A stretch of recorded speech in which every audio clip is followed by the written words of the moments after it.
Everyone, welcome to study net. मैं हूं पूजा मेहता और यहां पर हम क्लास 12 की बिजनेस स्टडीज का वन शॉट वीडियो देख रहे हैं। वन शॉट वीडियो में मैं आज आपके लिए लेकर आई हूं चैप्टर 2 प्रिंसिपल ऑफ मैनेजमेंट। इसका पूरा चैप्टर मैं आपको एक छोटे से वीडियो में समझा दूंगी। यदि आप ये चैप्टर समझ चुके हैं तो रिवीजन कर लीजिए, यदि आप पढ़ ही नहीं पाए हैं तो भी देख लीजिए, ताकि आपको पता चल जाए कि इसके अंदर है क्या क्या। इसमें देखिए, जो इंपॉर्टेंट चीजें हैं उन्हें हम देखेंगे, सारी चीजों को कवर करेंगे, कोई भी चीज को स्किप नहीं करेंगे। तो मेरे साथ जुड़े रहना। छोटा सा वीडियो है, बिल्कुल भी टाइम नहीं लगाऊंगी फालतू की बातों में। तो बिना देरी के स्टार्ट करते हैं। यदि वीडियो अच्छा लगे चैनल को सब्सक्राइब करना बिल्कुल भी मत भूलना। तो चलिए स्टार्ट करते हैं। क्या पढ़ेंगे हम सबसे पहले तो हम ये देखेंगे कि प्रिंसिपल ऑफ मैनेजमेंट का कॉन्सेप्ट क्या कहता है। क्या बोल रहा है principle of management? Principle of management and broad and general guideline for the decision making and the behaviour. देखिए, कोई भी प्रिंसिपल ये बताते हैं कि ये जनरल गाइडलाइन है जिन्हें हमें फॉलो करना है। जो प्रिंसिपल्स हैं मैनेजमेंट के वो फिक्स होते हैं लेकिन फ्लेक्सिबल भी होते हैं। अकॉर्डिंग टू नीड उन्हें चेंज किया जा सकता है, लेकिन उन्हें चेंज करने में थोड़ा सा टाइम लगता है। ये एक ट्रुथ है जिन्हें हमें मानना होता है। ये साइंस जैसे रिगिड नहीं होते कि नहीं ये साइंस है, रूल ऑफ थंब है, इन्हें मानना ही पड़ेगा। ये फ्लेक्सिबल भी होते हैं। They deal with human behavior so to be applied creatively according to the demand of the situation। मतलब according to situation in principles को हम क्या करते हैं, लागू करते हैं। जहां पर जिस प्रिंसिपल की नीड होती है वहां पर वो प्रिंसिपल लगाकर उसको फॉलो कर दिया जाता है। तो in simple word principal of management वो चीजें हैं जिसे फॉलो करके हम अपने ऑर्गेनाइजेशन में हर काम को इफिशिएंटली करा सकते हैं, हमारे एम्प्लॉयज से वर्क करा सकते हैं, हमारी कॉस्ट को हम डिडक्ट कर सकते हैं, हमारी प्रोडक्टिविटी इंक्रीज कर सकते हैं। सही प्रिंसिपल का सही जगह अप्लाई करना, बस यही ज्यादा जरूरी होता है। ठीक है, इसके बाद नेक्स्ट क्या है, नेचर ऑफ मैनेजमेंट प्रिंसिपल। ठीक है ना, नेचर बताना है हमें प्रिंसिपल मैनेजमेंट के प्रिंसिपल के। तो देखो, यूनिवर्सल एप्लीकेबल जो ये प्रिंसिपल है ये हर जगह पर एप्लीकेबल है। ऐसा नहीं है कि सिर्फ इंडिया में ही इन्हें माना जाएगा, हर जगह पर इनको एप्लीकेबल किया जाता है। जैसे हमें हमारी प्रोडक्टिविटी इंक्रीज करनी है तो वहां पर हम इसे मान्य कर देंगे। इसके अलावा जैसे हमें कहीं पर कोई चीज़ें डिस्पैच करनी है तो वहाँ पर हम इसको एप्लीकेबल कर देंगे। तो हर जगह हर कंट्री में जो ये प्रिंसिपल्स हैं उन्हें अप्लाई किया जा सकता है और एप्लीकेबल हैं। ये जनरल गाइडलाइन ऐसी नहीं है कि बहुत टफ गाइडलाइन दी हुई है। जैसे आपकी डायरी होती है ना स्कूल की, उसमें जनरल गाइडलाइन दी होती है कि आपको ये रूल्स फॉलो करने हैं, वैसे ही इसमें भी ये गाइडलाइन दी होती है कि जब आप कोई बिजनेस कर रहे हैं तो आपको ये जनरल गाइडलाइन को फॉलो करना है। इसके बाद form by the practices and experiment. देखिए, जो ये प्रिंसिपल्स हैं ऐसा नहीं है कि रात को बैठे और सुबह प्रिंसिपल बन गए। बहुत सारे एक्सपेरिमेंट के बाद, बहुत सारे प्रैक्टिस के बाद इनको क्या किया जाता है, इनको अप्लाई किया जाता है। ठीक है ना, जैसे किसी फैक्ट्री में हमें कोई प्रिंसिपल अप्लाई करना है तो उसके लिए पहले कई दिनों तक उस पर रिसर्च की जाती है, उस पर एक्सपेरिमेंट किया जाता है और फिर उस प्रिंसिपल को मान्यता मिलती है और उसे अप्लाई किया जाता है। फ्लेक्सिबल, मैंने आपको क्या बोला, ये साइंस जैसे फिक्स नहीं है, रिगिड नहीं है, ये फ्लेक्सिबल है। अकॉर्डिंग टू नीड इनमें चेंज किया जा सकता है। नेक्स्ट है कॉज एंड इफेक्ट रिलेशनशिप। हमेशा जो ये प्रिंसिपल होते हैं वो कॉज में और इफेक्ट में रिलेशनशिप बताते हैं। जैसे आप समझ लीजिए कि हमें किसी चीज की नीड है, ठीक है, कॉज है हमारे लिए और उसका क्या इफेक्ट पड़ेगा, यदि हम कोई काम करेंगे उसका क्या इफेक्ट पड़ेगा, इस चीज के बीच के रिलेशनशिप को बताकर इसे फॉलो किया जाता है। उसके बाद कॉन्टीजेंट। देखिए, ये जो प्रिंसिपल होता है ये कॉन्टीजेंट होता है। जैसे एक बात समझिए, हम कहते हैं कि हमारे यहाँ एम्प्लॉय हैं, इन्हें फेयर रेम्यूनरेशन प्रोवाइड किया जाना चाहिए, इनकी जो सैलरी होती है इनको अच्छी सैलरी प्रोवाइड की जानी चाहिए। लेकिन ये कॉन्टीजेंट होते हैं, ऐसा नहीं है कि हर एम्प्लॉय को अच्छी सैलरी प्रोवाइड करनी चाहिए। सिर्फ उन्हीं एम्प्लॉयज़ को अच्छी सैलरी प्रोवाइड की जानी चाहिए जो हार्ड वर्किंग है, जो अच्छा काम कर रहे हैं, जो बेहतरीन काम कर रहे हैं। वो एम्प्लॉयज़ जो लेजी हैं, जो काम में मक्कारी करते हैं, उनको अच्छी सैलरी प्रोवाइड करने की कोई नीड नहीं होती।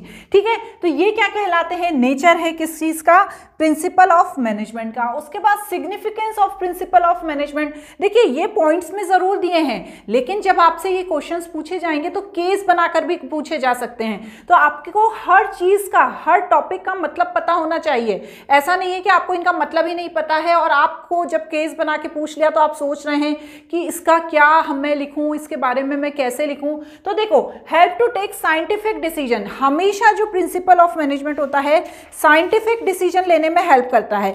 अब साइंटिफिक डिसीजन क्या होते हैं? देखिए, साइंटिफिक डिसीजन का मतलब होता है फ्यूचर में डिसीजन लेना, ठीक है, ऐसा डिसीजन लेना जो फैक्ट पर आधारित हो, थॉटफुल हो, जस्टिफिकेबल हो, ठीक है। मतलब ऐसा नहीं है कि आपने कोई डिसीजन लिया और वो डिसीजन टाइमली नहीं लिया, वो टाइम निकल गया, उसके बाद हमने किसी चीज को लेकर डिसीजन लिया।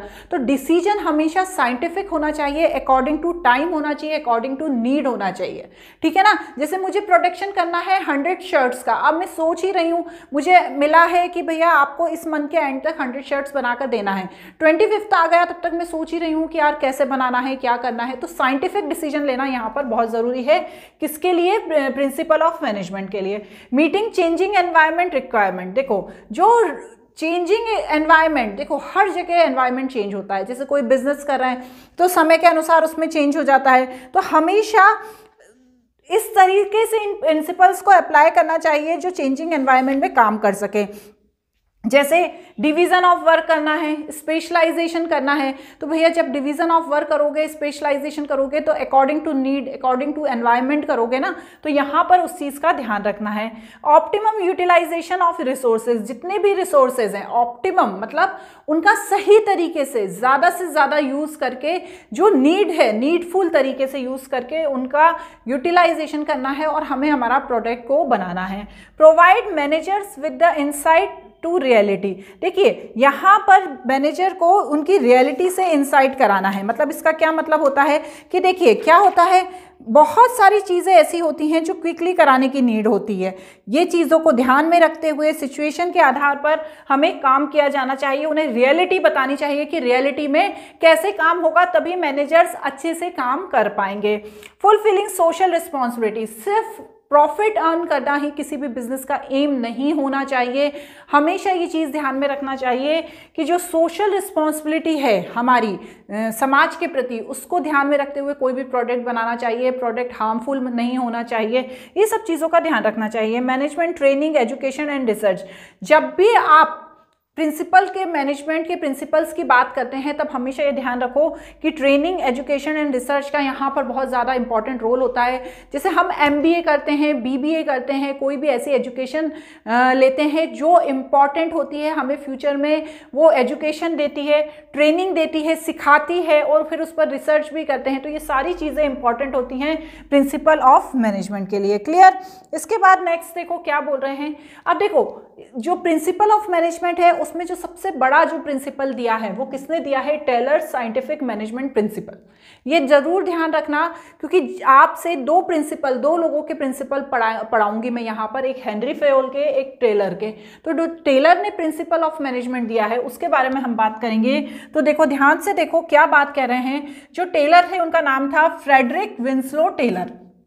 ये चीफ इंजीनियर थे, ठीक है। ये मालदीव स्टील कंपनी में USA में काम करते थे। इन्होंने बहुत सारे एक्सपेरिमेंट किए थे और ये हमेशा ये चाहते थे कि जो काम है वो स्टैंडर्ड टास्क के अकॉर्डिंग, मतलब नीड के अकॉर्डिंग पूरा हो जाए। ये हमेशा ये चाहते थे। ये हमेशा मैनेजमेंट और वर्कर्स के बीच देखते थे कि लड़ाई हो रही है, तो इस चीज़ को वो दूर करना चाहते थे। जब वो काम करते थे वो देखते थे जो हाई लेवल का मैनेजमेंट है और जो वर्कर्स है उनके बीच पटती रही हैं। तो उन्होंने बहुत सारे सजेशन दिए इस प्रॉब्लम को सॉल्व करने के लिए। तो जो उनकी थ्योरी कहलाई वो साइंटिफिक मैनेजमेंट की थ्योरी कहलाई, जिसमें उन्होंने साइंटिफिक अप्रोच दिया कि किस तरीके से हम हिट एंड ट्रायल मेथड के थ्रू मैनेजमेंट और जो वर्कर्स हैं उनके बीच का जो डिस्प्यूट है उसे कम कर सकते हैं। उन्होंने इस तरह से कंट्रीब्यूशन दिया कि उन्हें फादर ऑफ साइंटिफिक मैनेजमेंट, ये बहुत इंपॉर्टेंट है, अधिकतर पूछा जाता है, फादर ऑफ साइंटिफिक मैनेजमेंट कहा जाने लगा। किसको? टेलर को। तो टेलर ने क्या किया? टेलर ने जो मैनेजमेंट है और वर्कर्स के बीच का जो डिस्प्यूट है उसे दूर करने के लिए काम किया। इसका पूरा सार यही है, ठीक है। इसके बाद क्या है? अब जो उन्होंने प्रिंसिपल दिए उसको देखो, scientific management, principle of management, ये ऊपर लिखा गलत लिखा गया है, साइंटिफिक प्रिंसिपल ऑफ मैनेजमेंट, ठीक है। अब ये प्रिंसिपल दिए हैं, आपसे पूछे जा सकते हैं कि साइंटिफिक प्रिंसिपल ऑफ मैनेजमेंट किसने दिए हैं, तो वो टेलर ने दिए हैं, ठीक है।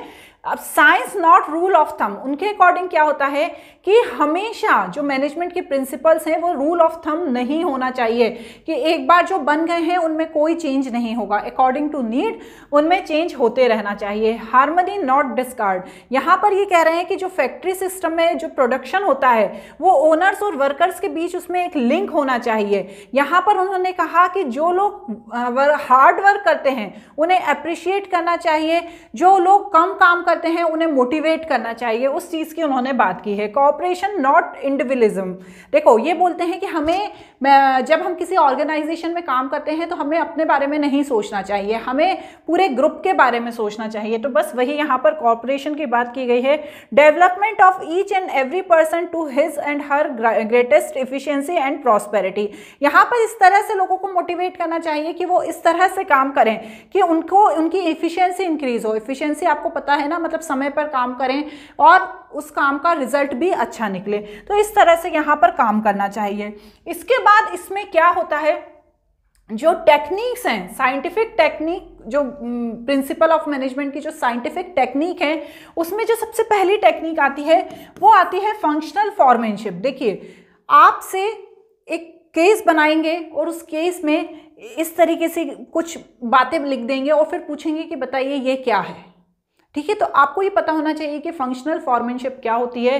तो foreman refer to the person who are charge to the operational level workers. Taylor suggest that increase the efficiency performance of the foreman should be improve. देखो ये कह रहे हैं कि फॉरमैन कौन होना चाहिए। फंक्शनल फॉर्मेनशिप क्या होती है कि जो ऑपरेशनल लेवल पर लोग काम कर रहे हैं, ठीक है, ऑपरेशनल लेवल पर जो लोग काम कर रहे हैं उनको उनकी एफिशिएंसी, उनकी परफॉर्मेंस को इंक्रीज करने का काम होना चाहिए इस फॉरमैन का। टेलर ने ये बोला है कि फॉरमैन जो होता है वो बहुत ही इंपॉर्टेंट होता है किसी भी ऑर्गेनाइजेशन के लिए। टेलर ने आइडेंटिफाई किया कि हम यहाँ पर इंटेलिजेंस, फैक्ट, जजमेंट के आधार पर फॉरमैन को नियुक्त कर सकते हैं। और वो फॉरमैन कौन होता है, जितने भी ऑपरेशनल लेवल पर काम कर रहे हैं उन लोगों का ध्यान रख सकता है कि वो इफिशियंसी से काम कर रहे हैं या नहीं। देखो फंक्शनल फॉर्मेनशिप में इस चीज को ध्यान रखा गया है कि जो लोअर लेवल पर काम करने वाले लोग हैं उनको ज्यादा इंपॉर्टेंस दी गई है कि फंक्शनल फॉरमैन लोअर लेवल पर काम करने वाले लोगों को ध्यान देकर हमारे जो फर्म है, हमारी जो ऑर्गेनाइजेशन है उसकी इफिशियंसी इंक्रीज कर सकता है। तो पहला टेक्निक कहती है functional foremanship. Second technique functional foremanship में देखिए कौन कौन होता है, ये ध्यान से समझिए, बहुत सारी चीज़ें हैं, ये डायग्राम भी इंपॉर्टेंट है, इसे ध्यान से देखना। इसमें जो होता है फैक्ट्री मैनेजर होता है। फंक्शनल फॉर्मेनशिप में जो होता है फैक्ट्री मैनेजर होता है वो दो तरह के होते हैं, एक प्लानिंग इंचार्ज होता है और एक प्रोडक्शन इंचार्ज होता है। जो प्लानिंग इंचार्ज होता है वो उसमें से एक व्यक्ति क्या काम करता है, डिसिप्लिनेरियन का। डिसिप्लिनेरियन का मतलब क्या है कि ऑर्गेनाइजेशन में डिसिप्लिन मेंटेन करे। ऐसा नहीं है जिसका मन हो रहा है उठ के तब ऑफिस आ रहा है, जिसका मन हो रहा है तब जा रहा है।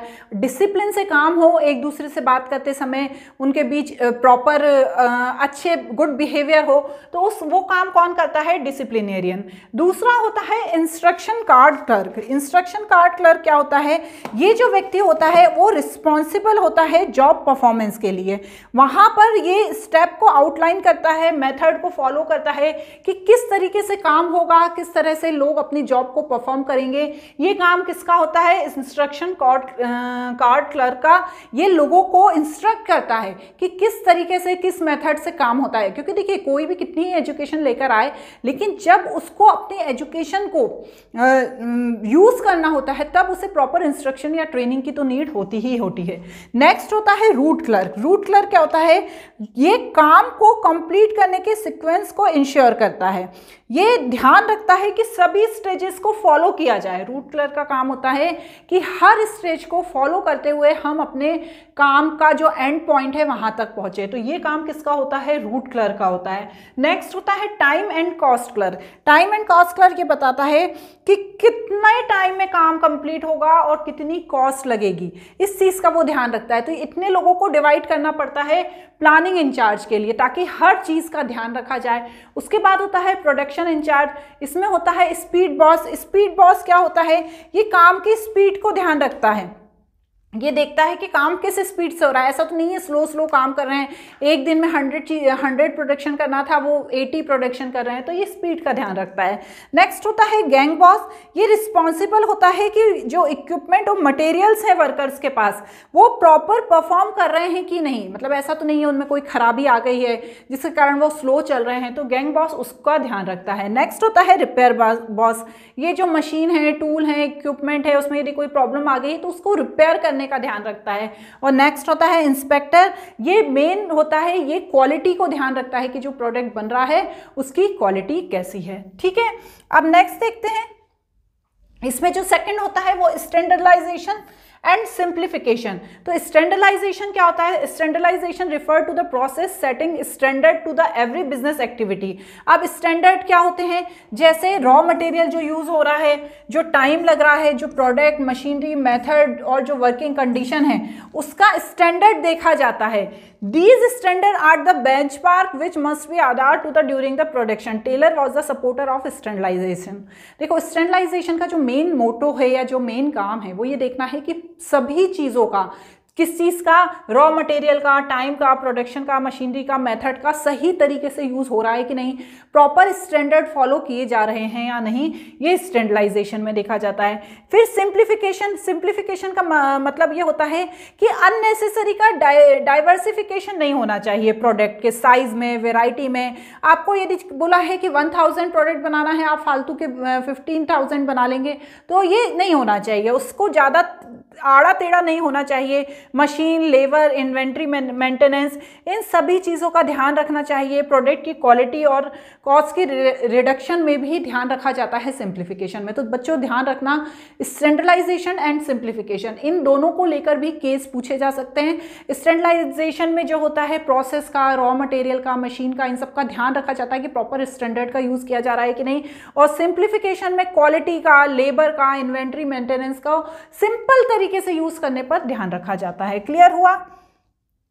अब जो वर्क स्टडी है, ठीक है ना, इनकी टेक्निक है, ठीक है, इसी के अंदर आती है, ठीक है ना। स्टैंडर्डाइजेशन एंड सिंप्लीफिकेशन की जो वर्क स्टडी है उसकी टेक्निक है। अब इन टेक्निक्स को कैसे समझेंगे, देखिए इन टेक्निक्स को समझते हैं, बहुत इंपॉर्टेंट टेक्निक है और इनके बारे में पूछा भी जाता है। तो अब आपको पता नहीं होगा तो आप फिर कैसे बताएंगे। तो इनकी जो टेक्निक है उसमें ये स्टैंडर्डाइजेशन एंड सिंप्लीफिकेशन के अंदर ही आती है। तो सबसे पहली है मेथड स्टडी, मैं बिल्कुल शॉर्ट में आपको समझा देती हूँ। मेथड स्टडी क्या होती है, इसमें ये देखा जाता है best way of the doing the job, मतलब सबसे अच्छा तरीका, सबसे अच्छी मेथड काम को करने की। देखिए हर काम को करने की कई मेथड होती हैं,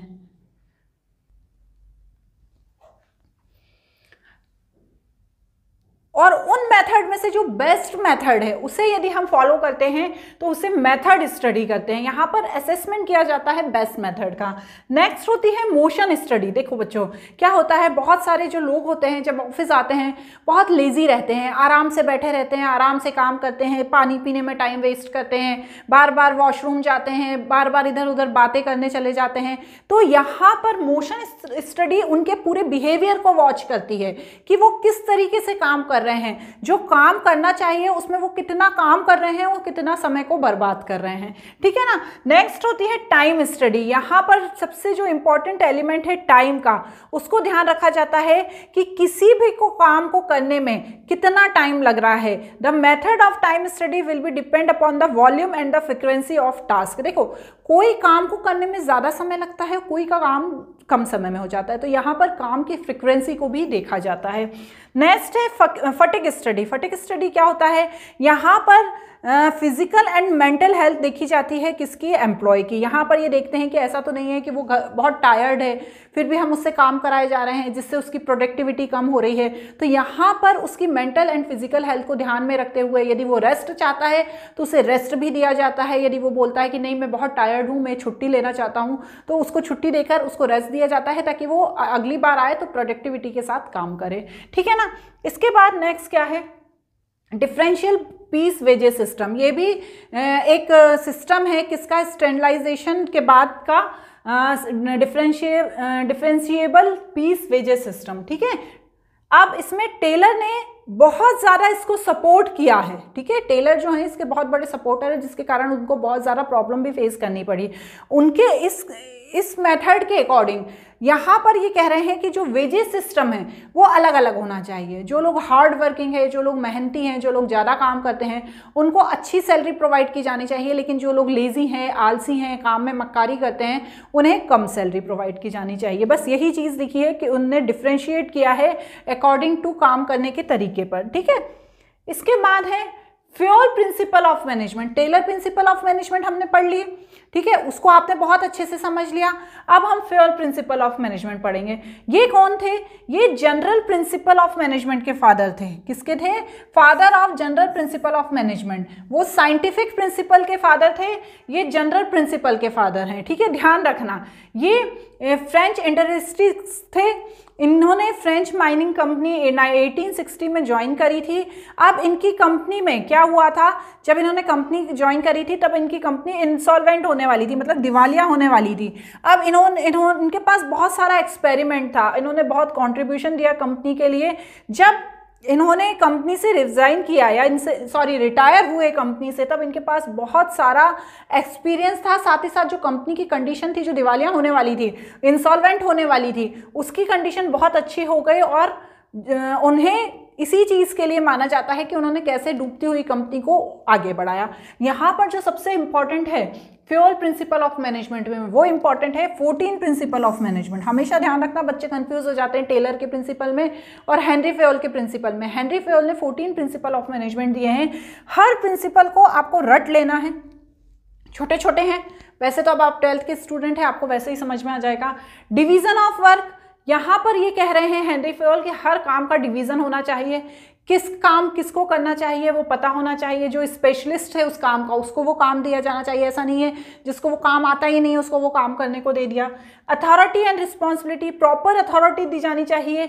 जो उसका ऑर्डर होना चाहिए वो सही होना चाहिए। जो रिस्पॉन्सिबिलिटी होनी चाहिए लोगों की वो सही होना चाहिए। डिसिप्लिन, लोगों के बीच प्रॉपर डिसिप्लिन होना चाहिए, डिसिप्लिन से काम करना चाहिए। अननेसेसरी के आर्ग्यूमेंट्स नहीं होना चाहिए। यूनिटी ऑफ कमांड, ये बोल रहे हैं कि जो फ्योल हैं वो ये बता रहे हैं कि हमेशा जो ऑर्डर देने वाला व्यक्ति होना चाहिए, पर्सन होना चाहिए, 5 लोगों के बीच एक ही होना चाहिए। ऐसा नहीं है वो 5 लोगों को 5 लोग अलग ऑर्डर दे रहे हैं तो वो किसका ऑर्डर फॉलो करेगा, उसमें उस आइडिया ही नहीं रहेगा उसको। तो यहाँ पर जो है यूनिटी ऑफ कमांड की बात कही गई है। ठीक है, जैसे लिखा है ना, boss for every individual employ, मतलब ओनली वन बॉस, मतलब एक व्यक्ति को एक ही व्यक्ति ऑर्डर देना चाहिए। यूनिटी ऑफ डायरेक्शन, डायरेक्शन का भी काम होना चाहिए, मतलब डायरेक्ट करने में भी एक बोल रहा है इधर जाना है, एक बोल रहा है उधर जाना है, तो उसमें भी कंफ्यूजन क्रिएट होता है। Subordinates of the individual interest to the general interest, देखो यहाँ पर क्या होता है ना, प्रायोरिटी होनी चाहिए कि लोगों का किस काम को करने में इंटरेस्ट है और इंटरेस्ट के अकॉर्डिंग उसको काम करने देना चाहिए। जैसे मैं हूँ, मुझे पढ़ाने में मज़ा आता है तो मुझे उसके अकॉर्डिंग लोगों को काम प्रोवाइड किया जाना चाहिए। ठीक है, इसके बाद कौन सा है, रेम्यूनरेशन ऑफ एम्प्लॉय, लोगों को सही सैलरी प्रोवाइड करना चाहिए। Centralisation and decentralisation, when decision authority vast only one person is called centralisation, मतलब जब एक ही व्यक्ति किसी एक को ऑर्डर दे रहा है तो वो सेंट्रलाइजेशन कहलाता है। जब लेकिन एक से ज़्यादा व्यक्ति नीचे की फील्ड में ऑर्डर दे रहे हैं तो उसे डिसेंट्रलाइजेशन किया जाना कहते हैं, तो उस तरह से किया जाना चाहिए। स्कॉलर चेन, तो यहाँ पर देखो स्कॉलर चेन का मतलब होता है जो सुपीरियर है और जो सबऑर्डिनेट है उनके बीच एक लाइन होनी चाहिए। Formal line of the authority highest to lowest rank known is the scalar chain, मतलब जो ऊपर का टॉप में लेवल का मैनेजमेंट है उनको ऊपर रखना चाहिए, फिर मिडिल में लेवल वाले को रखना चाहिए, फिर लोअर लेवल वालों को रखना चाहिए। यदि लोअर लेवल का एम्प्लॉय टॉप लेवल के एम्प्लॉय को कुछ कहना चाहता है तो वो डायरेक्ट नहीं जा सकता, वो बीच में वाले को कहेगा फिर वो ऊपर वाले को कहेगा, तो इसे स्कॉलर चेन कहते हैं। ऑर्डर, प्रॉपर ऑर्डर का ध्यान रखना चाहिए कि किस ऑर्डर में आप प्रोडक्ट को पहुंचा रहे हो, रॉ मटेरियल को पहुंचा रहे हो, किस ऑर्डर में प्रोडक्शन हो रहा है। इक्विटी, सभी लोगों को इक्वल रखना चाहिए, सभी लोगों के साथ फेयर रहना चाहिए। स्टेबिलिटी ऑफ पर्सनल, मतलब नौकरी करने वाले को ये नहीं लगना चाहिए कि अब मेरी नौकरी जाने वाली है, तो स्टेबिलिटी होना चाहिए। Initiative, worker should encourage to develop and carry their own plans improvement according to the field, मतलब अपने प्लान भी बता सकता है, ऐसा नहीं है कि जो फिक्स्ड है वही है, यदि वो चाहता है कि उसके पास कुछ सजेशन है तो वो भी दे सकता है। Esprit de corps, management should promote the team spirit, unity and harmony among the employees according to the field, मतलब उन्हें मिलजुल कर काम करना चाहिए। तो देखिए बच्चों, ये वर्ड हुआ, ये आपके लिए नया हो सकता है, उसके लिए स्कॉलर चेन हुई, ये आपके लिए नया हो सकता है। सेंट्रलाइजेशन डिसेंट्रलाइजेशन में भी बच्चे कंफ्यूज होते हैं, तो इन्हें अच्छे से पढ़ लेना है। इनके आपको वो पूछे जा सकते हैं केस बेस्ड क्वेश्चन, तो आपको इनको डिटेल में समझ लेना है, कोई केस की प्रैक्टिस कर लेना। मैंने भी बहुत सारे केस बेस्ड क्वेश्चन के वीडियोस डाले हैं, उनमें देख लेना। तो आज हमने पूरे चैप्टर 2 का वन शॉट वीडियो में इसे पूरा कवर कर लिया है। अब जल्दी ही चैप्टर 3 में मिलेंगे। Bye bye.